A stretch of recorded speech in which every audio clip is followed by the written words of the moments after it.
Hi అండి. ఈరోజు మనం ఒక కథ చెప్పుకుందాం. ఆ కథ పేరు సీతాకోక చిన్నది. ఒక ఊరిలో ఒక చిన్న పాప ఉండేది. ఆ పాప చాలా మంచిది, కానీ చాలా పేదది.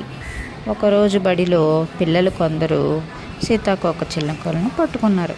వాటికి దారాలు కట్టి ఎగరవేయసాగారు. పాప అది చూసి బాధపడింది. పరిగెత్తుకు వెళ్ళి టీచర్కి చెప్పింది.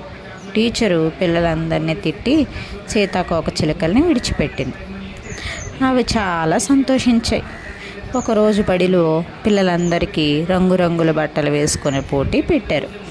అందరూ రంగురంగుల మంచి మంచి కొత్త కొత్త బట్టలు వేసుకొచ్చారు. ఆ పాపకి కొత్త బట్టలు లేవు. ఎప్పటిలాగే తెల్ల బట్టలు వేసుకొని వచ్చింది. అది చూసి పిల్లలందరూ ఎగతాళి చేశారు. పాప బడి వెనక్కు పోయి వెక్కి వెక్కి ఏడుస్తుంది.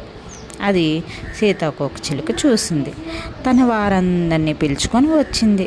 వెంటనే అవన్నీ ఆ పాప తెల్లని బట్టల మీద తలా కొంత తమ వంటి మీద ఉన్న రంగులను అంటించసాగి. కొద్ది నిమిషాల్లోనే గౌను రంగురంగులతో మెరిసిపోయింది.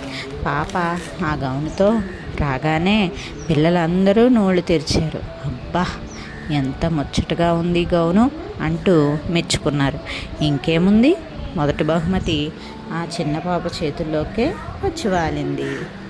ఈ కథ మీకు నచ్చితే కామెంట్ చేయండి, సబ్స్క్రైబ్ చేయండి. Thank you.